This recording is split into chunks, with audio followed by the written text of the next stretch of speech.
Good afternoon. My name is Jim Atwood, and as president of the Harvard Law School Forum, I'd like to welcome you all to this, a very special afternoon for us. Slightly experimental, special nonetheless. Now please welcome Steve McKeever, the Forum's outgoing Vice President for Programming, who will introduce this afternoon's most distinguished guest.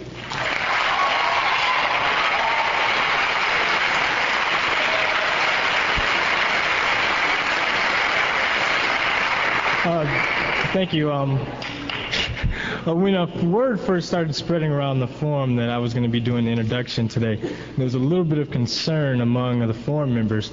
Basically, for quite some time, I've been saying that if we were able to get Stevie Wonder to come and speak at the forum, that a proper introduction would take at least an hour, hour and a half, maybe 2 hours. Since you've all stayed outside for so long, I'm not going to have to put you through that. But it is pretty hard to briefly capsulize the life, career, and accomplishments of someone who's most commonly called a genius and whose music and messages touched millions throughout the world. As most of you probably know, Mr. Wonder first came to the public eye at the ripe old age of 12 with his #1 hit, Fingertips. Since then, he's had 23 top 10 hits and well over a dozen top 40 singles. He's a most prolific writer, creating masterpieces in pop to rock, reggae and ballads, blues, and even a category the critics now call Stevie Wonder's own art pop. I would have to have a book about the size of New York.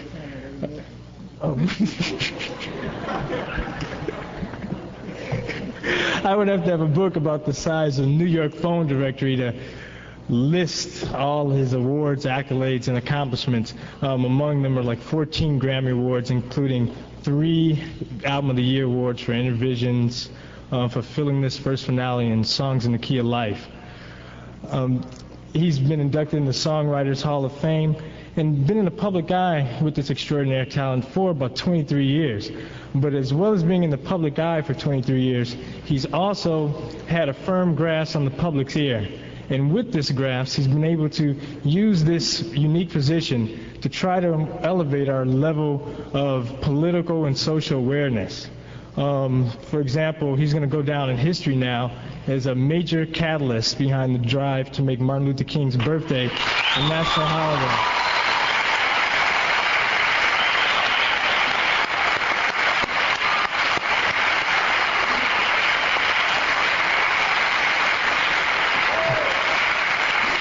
He organized 2 very successful marches on Washington and spent an incredible amount of time and effort lobbying for the passage of this bill, which makes this achievement necessary a special recognition is that he was instrumental in persuading a conservative administration originally adamantly opposed to the idea of giving Martin Luther King the recognition that he deserved. Like I said, I could talk for hours and hours about Stevie Wonder, but I think that his vision can be most aptly summed up in his own words. When in a concert, Jesse Helms was mention of Jesse Helms' name, the crowd started booing, and Stevie Wonder responded to that booing by saying, "For every minute that you hate, you've wasted 1 minute God has given you to love." Let's bring on Stevie Wonder.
Let's join together and have some fun. And there'll be fun for everyone. Let's join together as one and have some fun. Let's join together as one and have some fun. Let's join together as one and have some fun. And there'll be fun for everyone. You think y'all can sing that? Let's join together as one and have some fun. Let's join together as one and have some fun. Let's join together as one and have some fun. And there'll be fun for everyone. Sing it one time.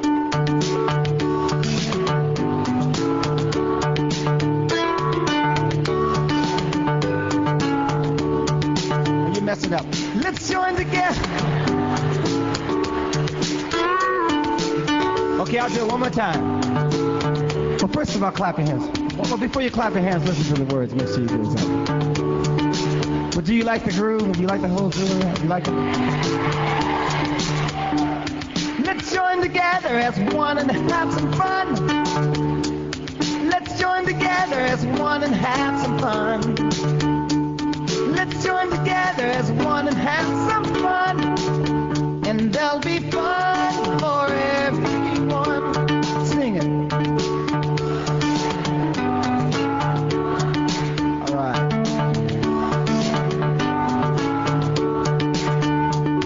Let's join together as one and have some fun. And there'll be fun for everyone. One more time. Let's join together. Let's join together as one and have some fun. Let's join together as one and have some fun. And there'll be fun for everyone. Sing it again.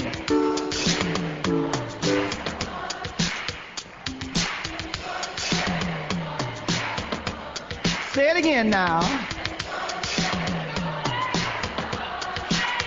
And there'll be fun for everyone.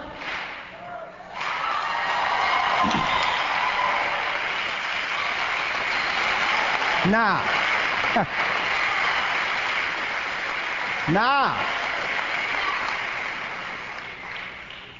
now I've got your attention.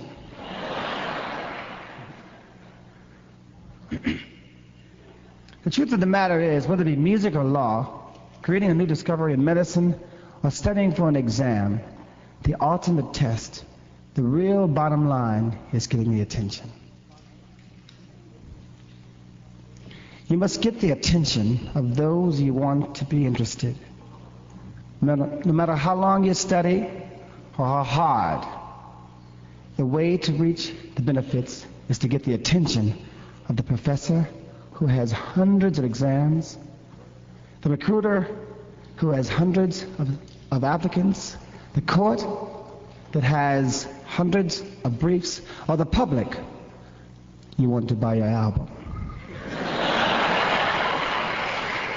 Regardless, you've got to get the attention.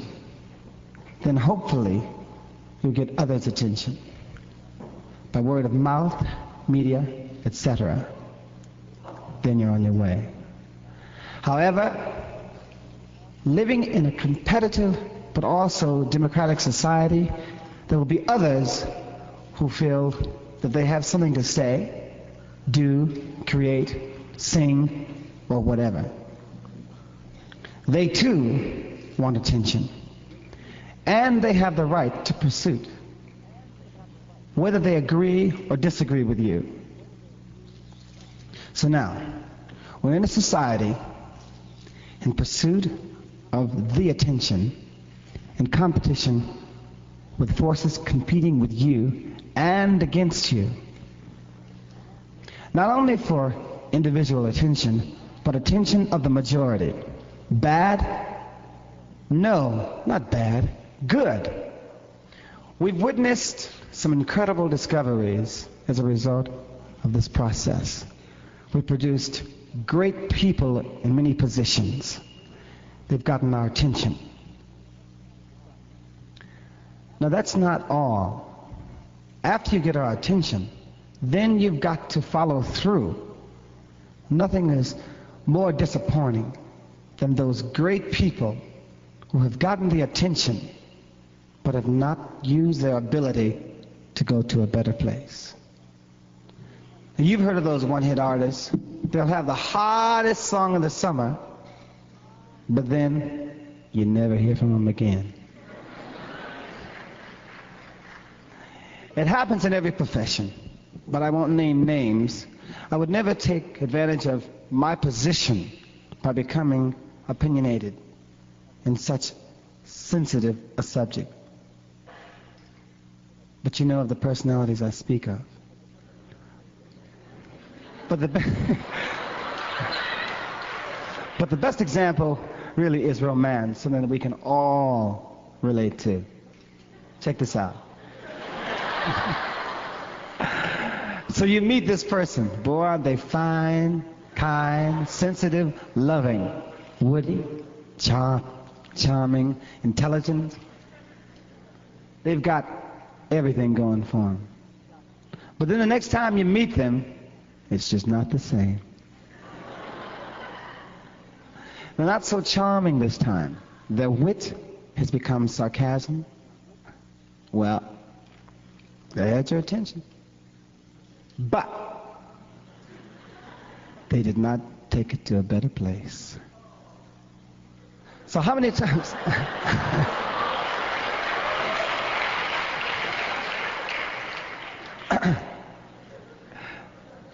So, how many times in your profession have we had the attention but did not use it to the best of our ability?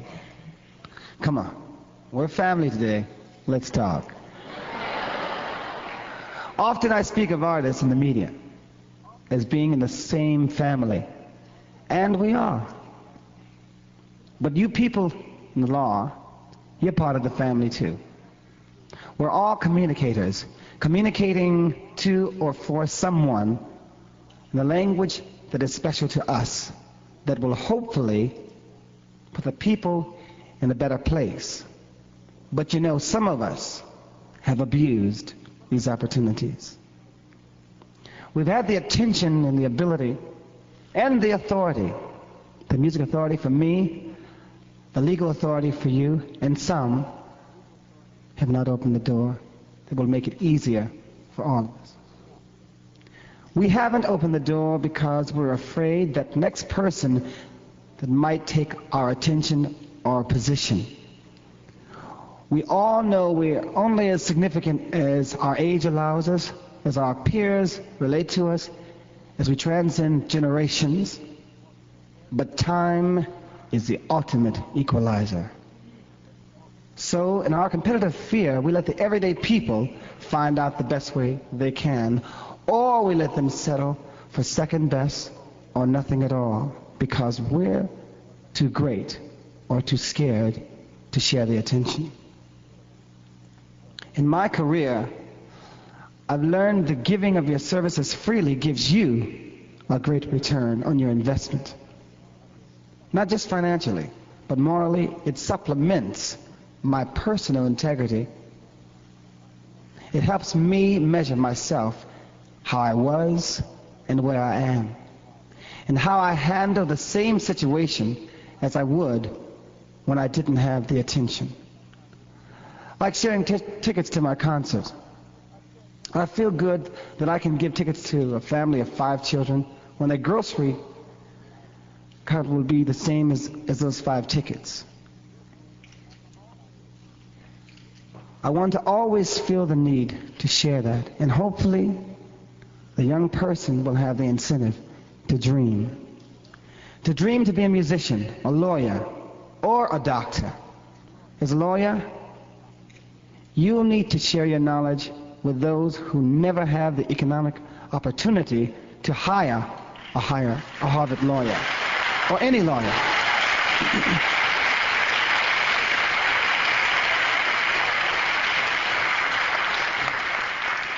There are people who are victimized because of their ignorance of the law every single day.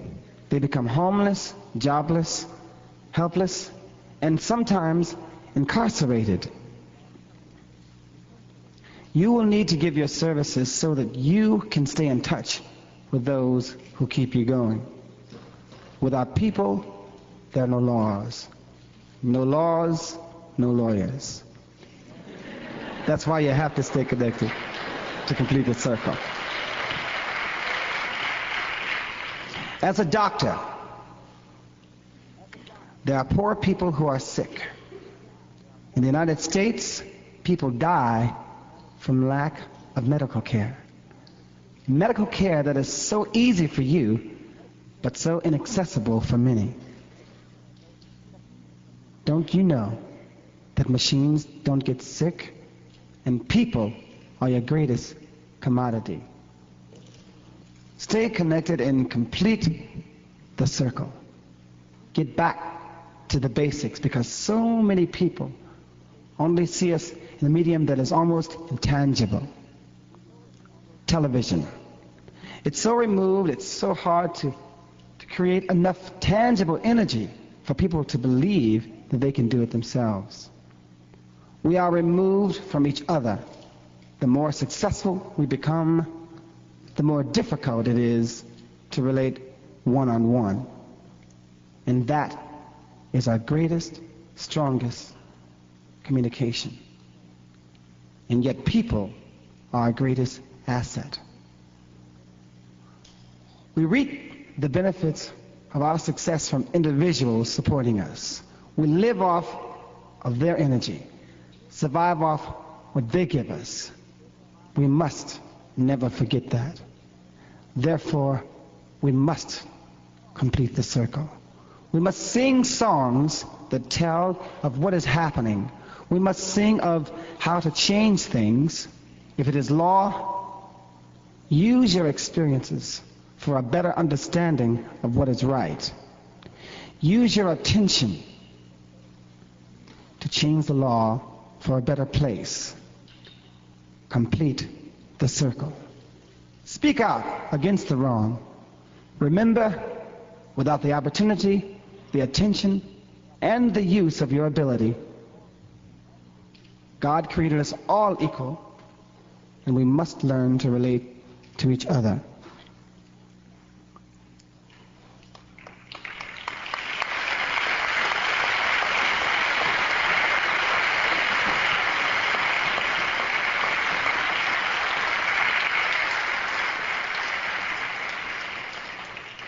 Okay, Harvard. You're going to get the attention, okay? Okay? But will you have the courage to share your experience? Will you speak out in those affluent crowds? You focus?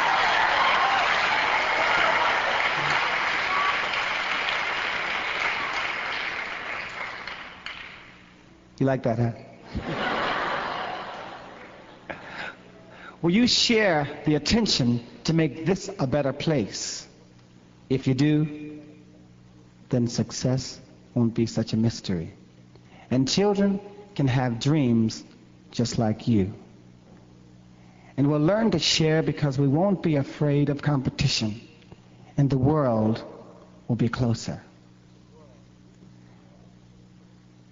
We'll reach for collective unity and harmony, and we'll join together as one and have some fun. And then there will be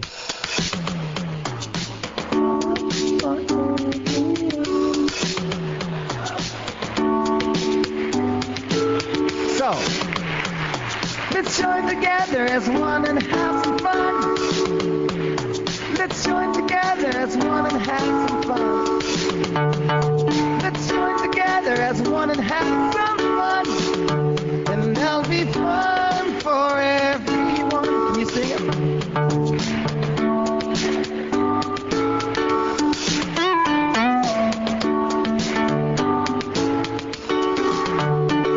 Let's join together as one and have some fun. And there'll be fun for everyone.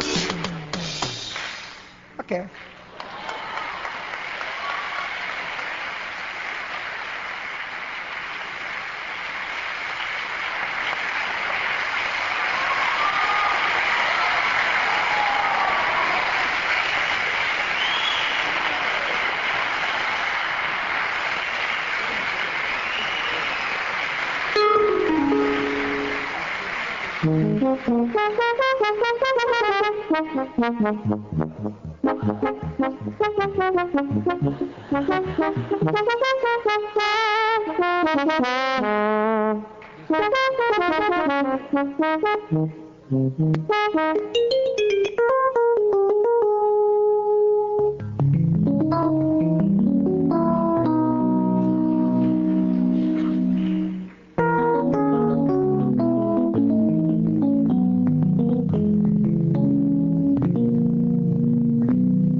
Technology, huh?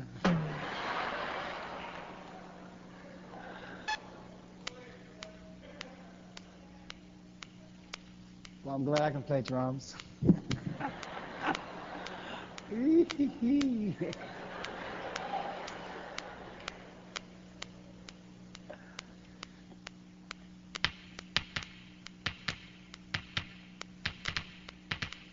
Whoops.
Attention.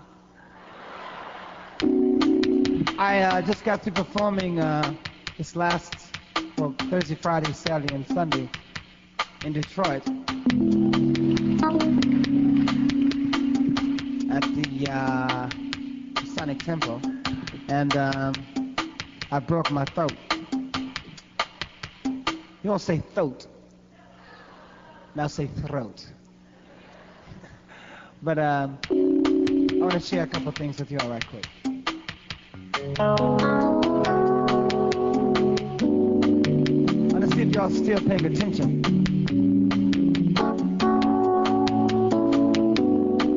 So first of all, I want the men to sing this note. Just say, you! Okay? Now. Sound weak? The men sound weak.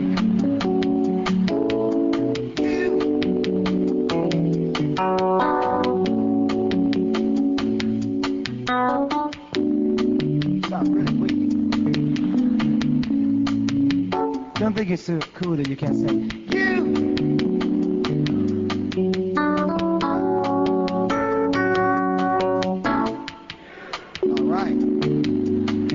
practice that voice so we can start practicing all. You'll be able to say it loud and straight out. Okay? Try it again. 5, 4, 3, 2, 1. All right. Now the ladies, this is your part. Oh, my sunshine.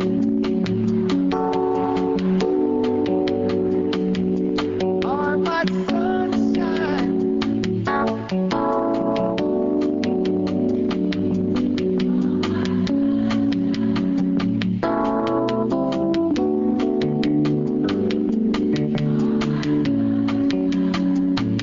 Snap your fingers and say.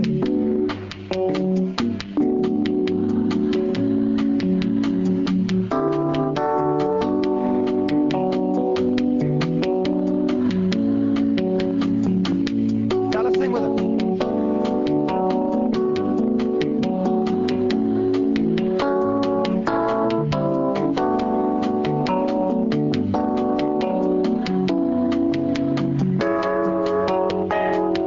You are the sunshine of my life. That's why I'll always be around. You are the apple of my eye. Forever you stay in my heart. I feel like this is the beginning. So I love you for a million years. If I thought our love was ending, I'd find myself drowning in my tears. Sunshine of my life. That's why I'll always be around. You are that apple of my eye.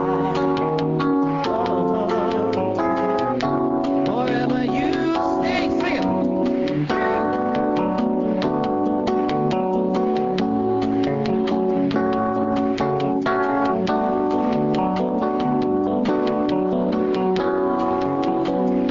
Oh, you must have known that I was lonely, because you came to my rescue.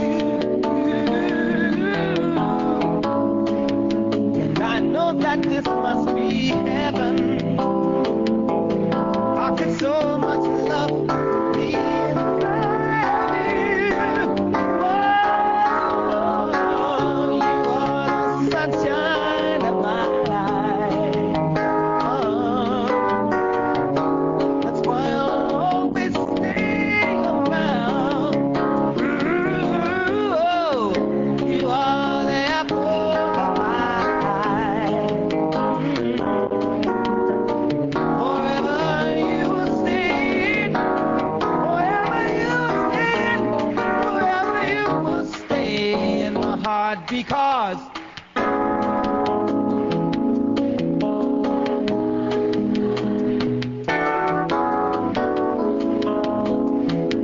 you are.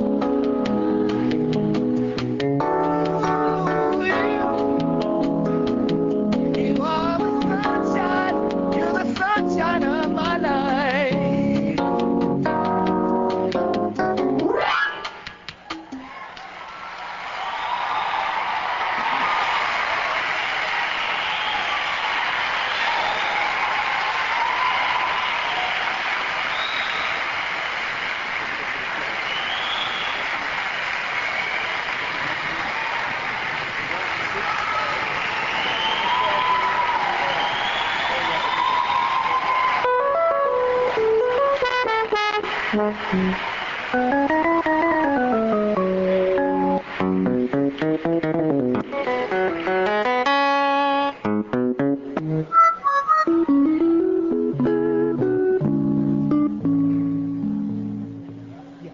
This is Milton, my brother. What's happening, Milton?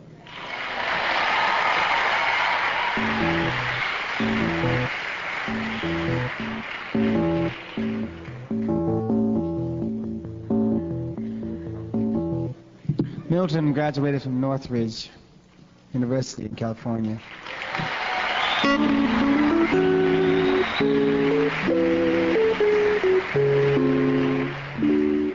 And I made it to his graduation. Well, it was after kind of an after party, kind of like, you know. Because I was trying to drive there and I got lost, you know.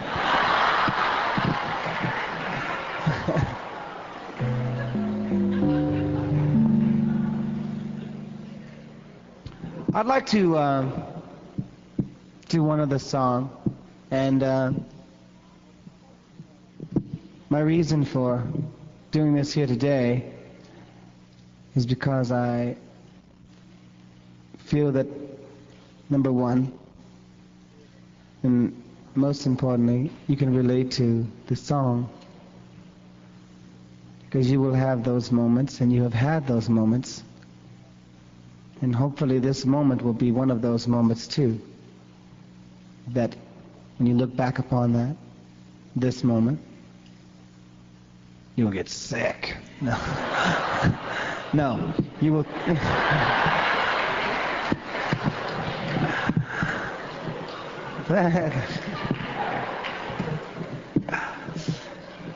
I've tried not to say too many things because I don't want to be like Eddie Murphy, you know.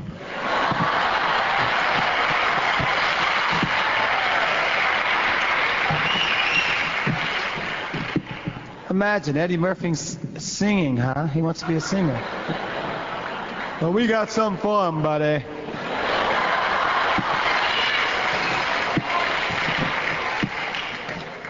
I mean, you know, you can make people laugh anytime, but come on, you want to sing?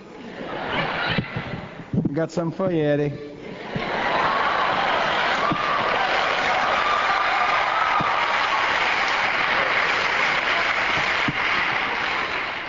Because you make me mad, I'll stick Michael Jackson on you. And we know who will win. No, kidding.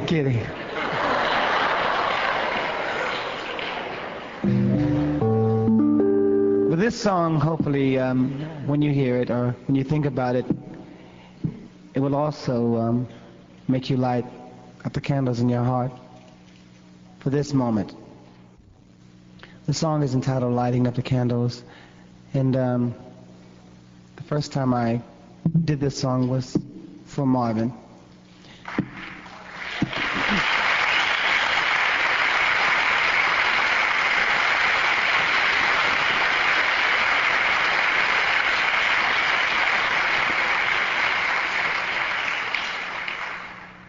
Who is a perfect example of a man who took you from a song such as A Stubborn Kind of Fellow to a song, an album that I think is one of the greatest works in the history of our times, the Ecology of What's Going On album that he did.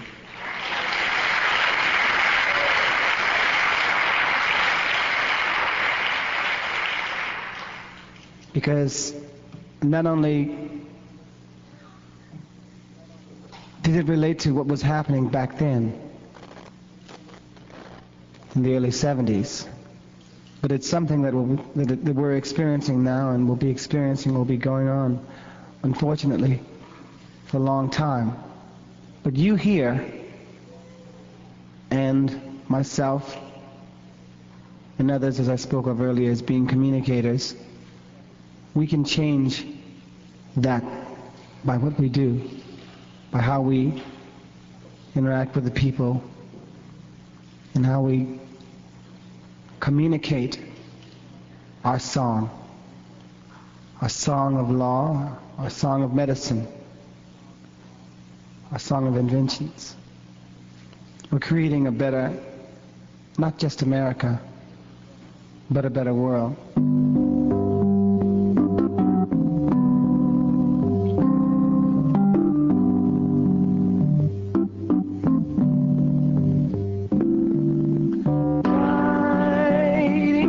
Candle, lighting up our love,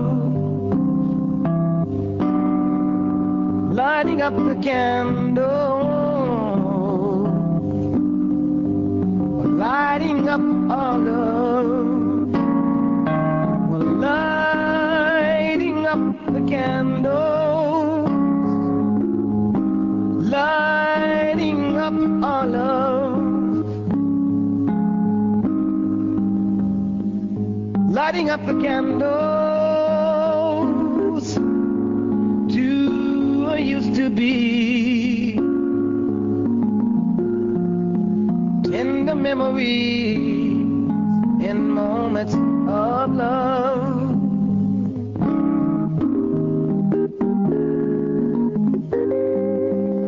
Happy times and bad times all seem wonderful when you have a toast to moments of love. I really think we could have made it to that forever and a day, but destiny fate decided they would get in our way. So we're lighting up the candles, wishing you the best, like the happiness in moments of love. For lighting up a candle, spark memories, helping us to see the need for what was, helping us to see those moments of love. So we're lighting up the candles, lighting up our love, lighting up the candles, lighting up our love.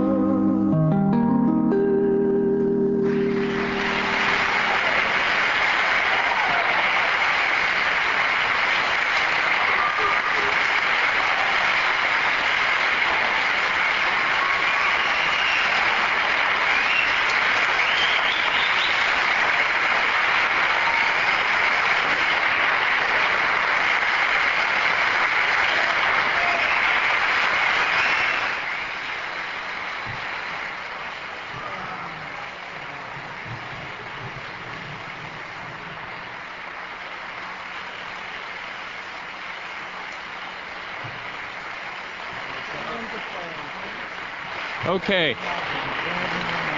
Thank you. Thank you. We have a couple of awards. Let me first introduce Sandra Ruffin from the Harvard Black Law Students Association.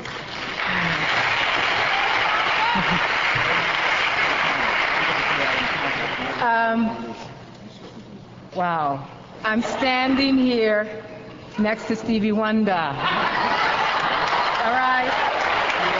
And this is a great moment for me, and I hope a great moment for Balsa through me. And I want to tell you why. Because I know that this is one of the most evolved spirits that is walking the planet today.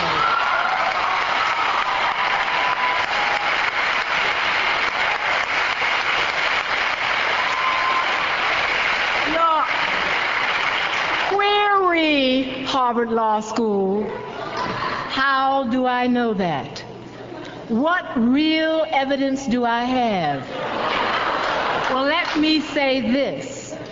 that although there may be many pictures that hang in Langdell that talk about the laws that govern the states and the nations, this brother speaks to the laws that governs universes and worlds, laws that bring worlds into being and destroy them. What real evidence do I have? Who else knows that a seed's a star a seed? Listen to me, brothers and sisters. How many others tell us?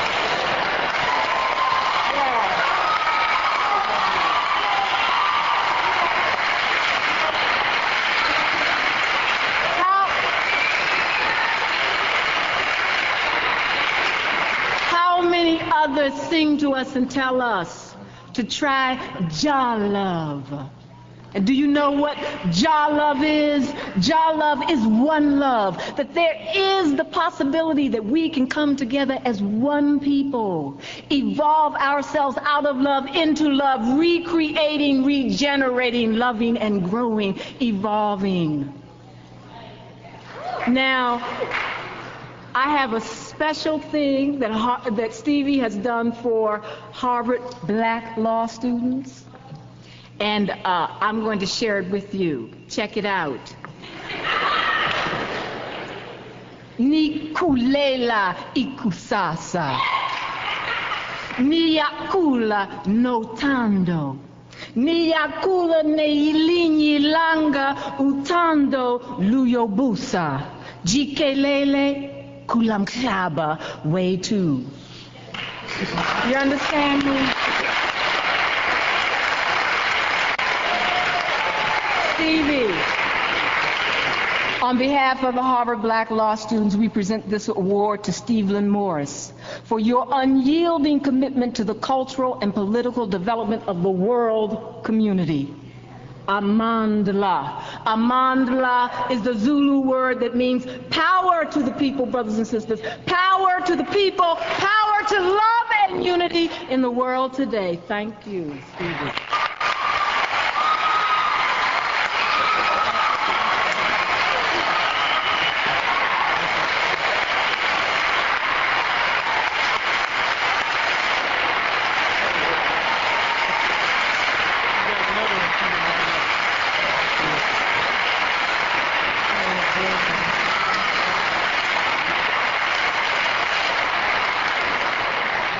I'm in love. Oh, so am I.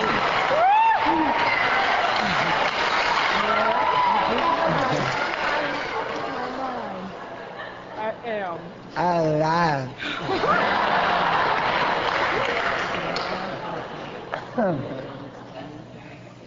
Well, students.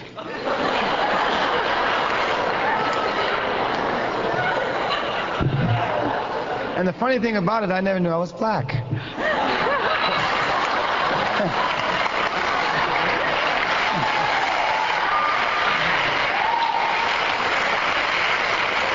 It's beautiful.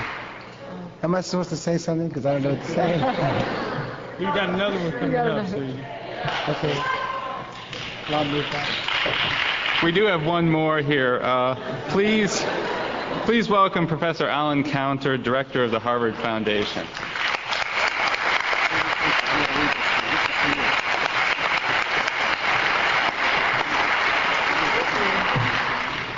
Recently, the Reverend Martin Luther King Sr. visited Harvard as guest of the Harvard Foundation to commemorate the birthday of his son, Martin Luther King Jr. At the time of his visit, he expressed to me the deep appreciation the King family feels for the special efforts of Mr. Stevie Wonder toward creating a Martin Luther King Jr. holiday. His efforts were indeed very special. He led marches on Washington. He expressed the feelings of an entire nation. And we do indeed have a Martin Luther King Jr. holiday today. We cannot...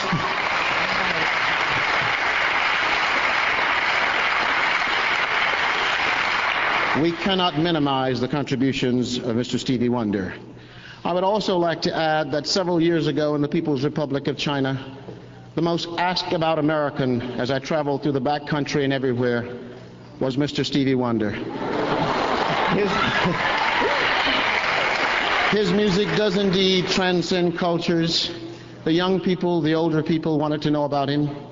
And indeed, in talking with a group of Russian scientists, we happened to turn the radio station to one of Stevie Wonder's records, and I assure you that it became not a scientific meeting, but a very rejoicing moment of Russian scientists. I would like to present this award to Mr. Stevie Wonder. It comes from Harvard University. It reads, Harvard University, the President and Fellows of Harvard College, through the Harvard Foundation, present this certificate to Mr. Stevie Wonder to mark his visit to the university and to recognize his notable contributions to Afro-American culture and American music, given at Cambridge, Massachusetts in the year of our Lord, 1984, and of Harvard College, the 384th. Signed, President Derek Bach, and Director of the Harvard Foundation, as Helen counted. Thank you, Mr. Stevie Wonder.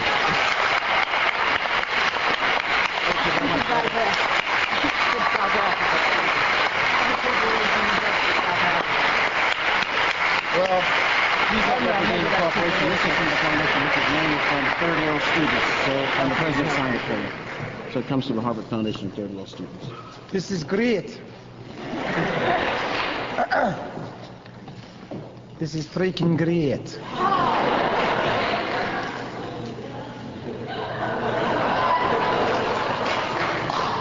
I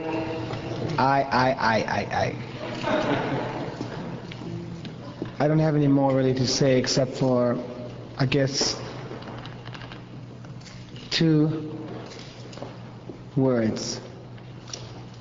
And that goes to everyone here today.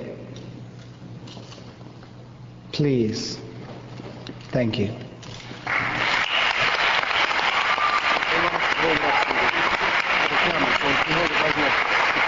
Over to the left. One step to the left.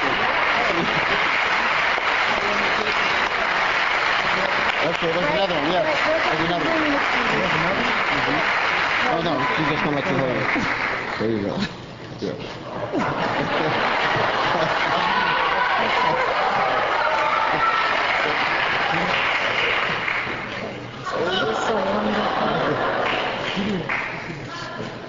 I should do like Eddie talks about at the Grammys, right? Yeah, right.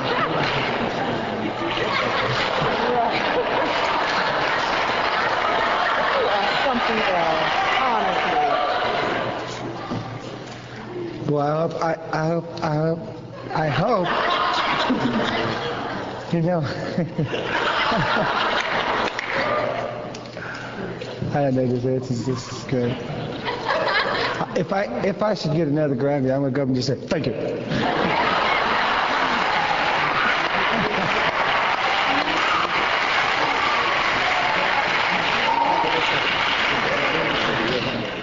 But I just thought of something, you know. I don't think I've ever really seen it. I mean, I know he's received some Grammys, but he doesn't really say anything. And lots of times he's not even there to, they do it the pre-telecast, and so you don't know how much he talks. Believe me, he takes up the whole time of the whole award ceremony he's talking. I want to thank my mother. I want to thank my father. This is great.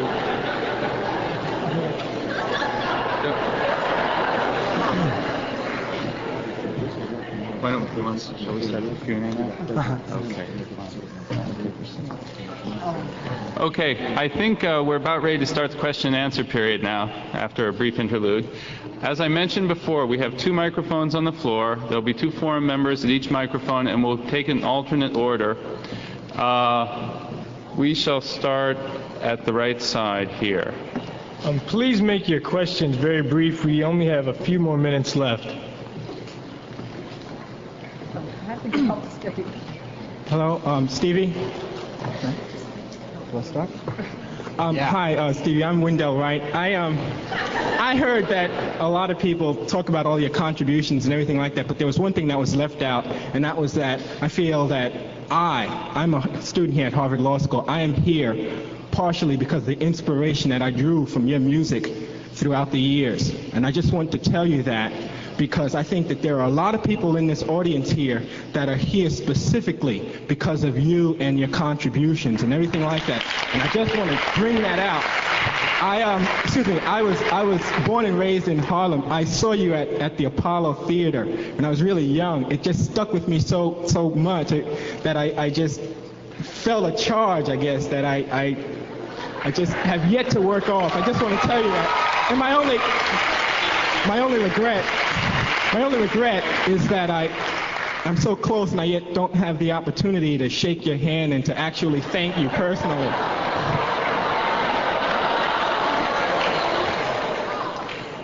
Thank you. Over there? Yes. You ready? Question over there. I'll shake your hand. Yes, Stevie, I realize that there are constitutional limits on the age, but maybe in 1988, we've got a few people here are starting a Wonder for President committee, and we're just wondering, we just want to get a sneak preview. If you were elected, what would be your first official act as president? I didn't hear the last part of your question. What would be your first official act if elected president? Handgun control.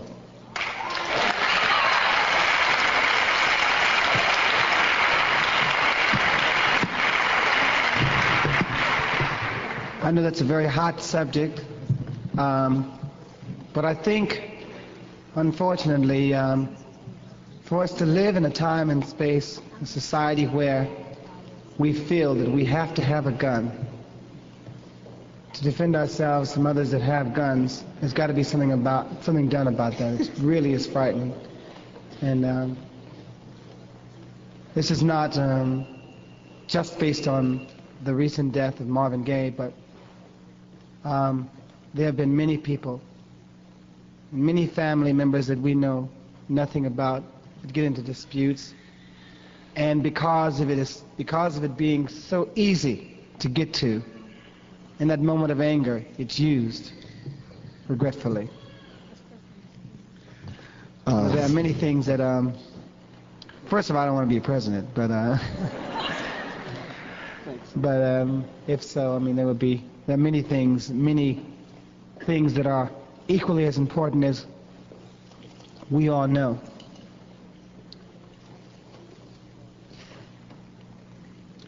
What would you do? Over here on the right. Sorry. What would he do? I wanted to know.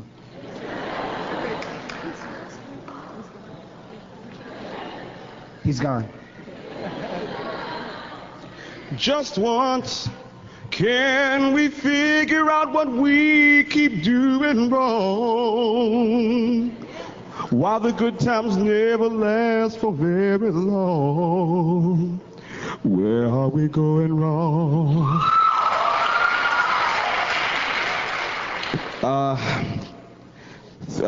This is a part A, B, and C situation here. Part A, thank you for 23 years. Like everybody else in here, I cannot thank you enough. You were probably, I'm a musician myself. At least I hope you think I'm a musician. And sound pretty good there. You were one of the probably 10 people who I studied diligently and taught me how to throw down. The other question is, what kind of synthesizer is that? It's called a DX7. I think I'll get one tomorrow. And number 3, will you be in town long enough that it would be in any way possible to meet with you? Okay, unfortunately, I am a Pistons fan, and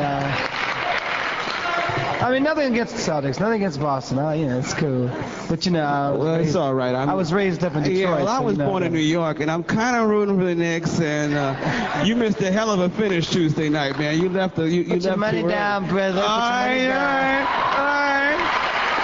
All right, I'll meet you after this discussion, and we'll talk about a small wager, brother, man. Well, I want them to win. I'll just tell you straight out. I mean, I lived in New York for a while, too, but I'm going to go back to the game if I can. If not, well, are they going to show it on television? Yeah, it's on ESPN. I'll watch it on TV if I don't get back.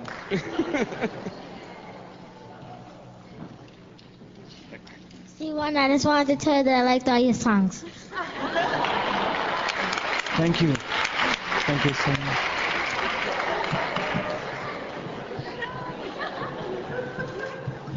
Good afternoon, Mr. Wonder. Not everybody in this audience is a law student. I think there are a lot of musicians in this audience. And for the past 5 years since I graduated from Radcliffe, I've been a professional singer of various groups in the Boston area, and I've also taken various day jobs to support myself. Right now I'm a secretary at Harvard Law School, and I'm getting a little discouraged. And I was wondering if you have any words of faith and encouragement for the musicians and the other creative people in your audience today who are struggling to make a living with our talents and make our dreams a reality. The world is always looking for new talent.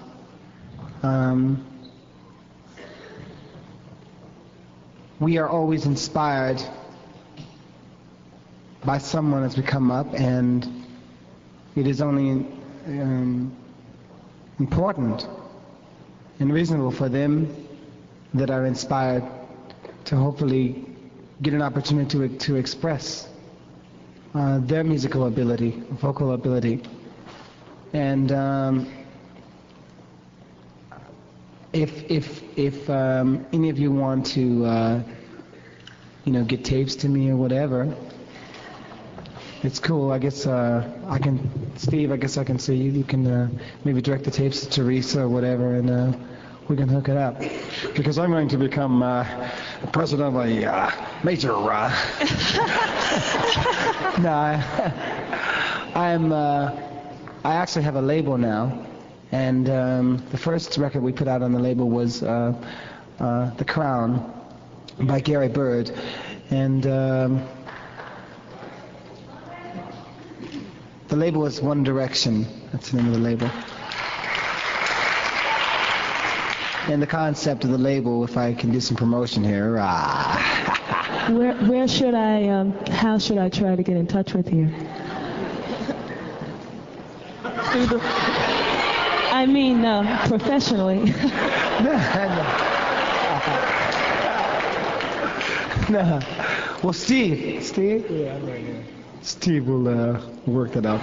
Steve is my...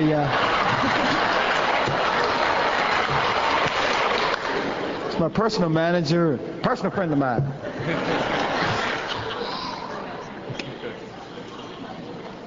Can you please make the questions briefly, because we've just got a few minutes. This is a little question. Hi, Stevie. Hi. I like what you were saying about using the attention to get to a better place. When you had maybe some not very happy moments and maybe things weren't working out for you, what did you think of? What kept you going? Well, I think first of all my belief in the Creator, my belief in the Creator, and that no problem today is so difficult that it would make me want to not see tomorrow. And I think that a lot of times we, because of peer pressure and because of just thinking that we just gotta be the best, opposed to doing the best that we can, we think, I've got to be the best. I've got to be better than this person and better than that. I mean, you go crazy thinking about that.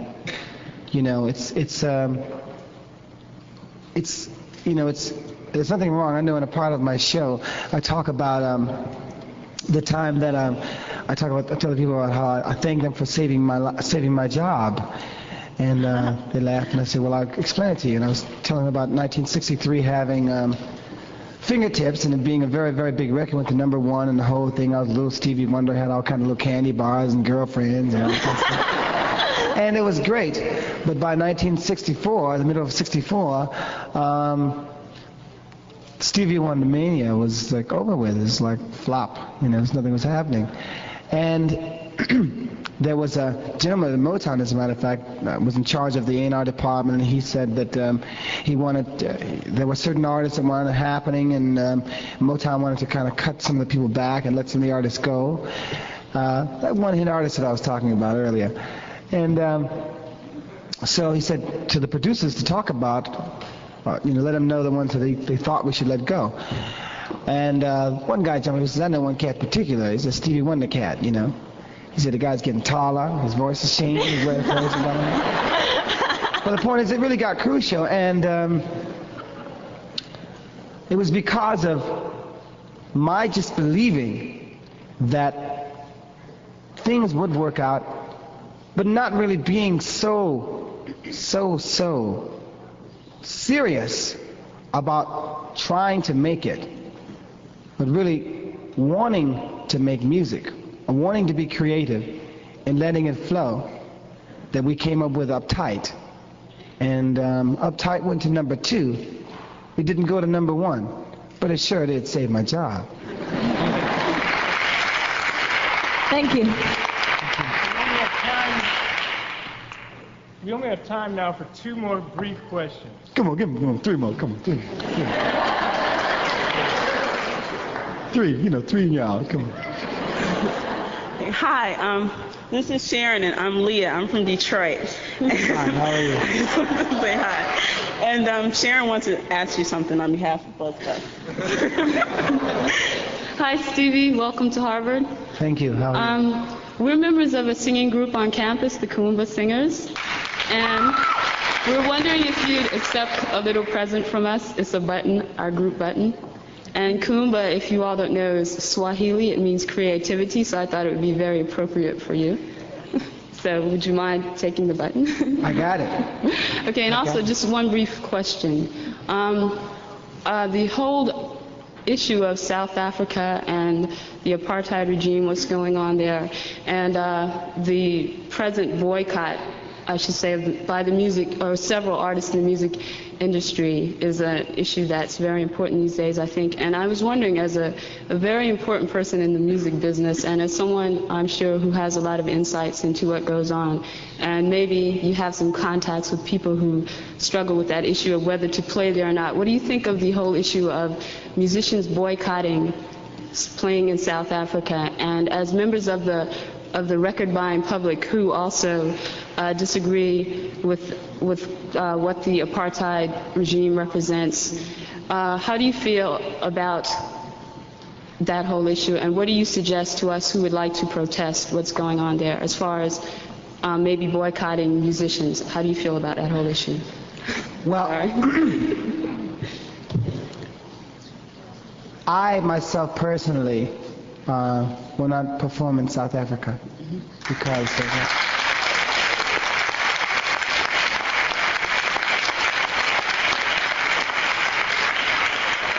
I myself personally will not, and there are others that will not. But I understand the other side, because there are those that feel that by them going there to perform, they at least allow people, even though in a segregated situation, to see them, to express the music. I don't agree. I basically myself personally feel that until apartheid is done away with completely, and until we, in our own way, jointly make a statement as Americans, there's no way that it can really make a major impact. So it's a responsibility that we all have. I think as American citizens of all colors and cultures here, we know what racism can do, and we know the scars that it has left. And in South Africa, the scars that it is leaving. Anyone who feels that they are better than someone because of the color of their skin is sick, whether they be black or white.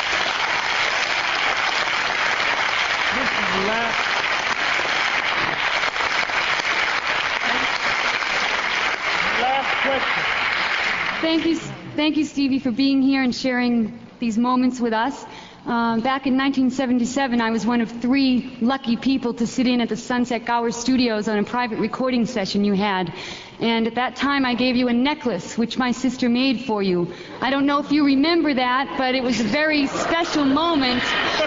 And my sister, Vicky, is here right now, and it would mean a great deal if she could come up and give you a letter, which we will have sent to you in Braille, but Perkins Institute for the Blind was closed this week. And if she could come up and give you that letter, it would be very special. You believe in making people very happy, which you do by your music. And if you don't want to see my heart completely broken, you will let me come up on stage and give you this letter. Do I do?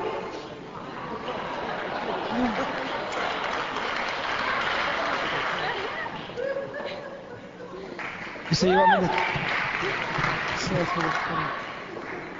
She wants me to sing Do I Do? All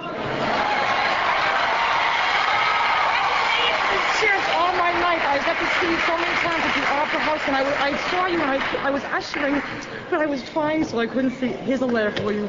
I have to hug you and tell you that you are the greatest thing in the world, and I love your music. You're the best. You're very happy. Okay, listen. I know this is the last question, but I got to say this. I'm going to have to reveal the truth. No. No. I do remember, but this is not what I'm talking about. I'm talking about something that's really, this is going to get major press. You know, I always want to get major press. You know that. I feel like really insecure. I have to get the press. You know that. So, media. Witness Stevie Wonder reading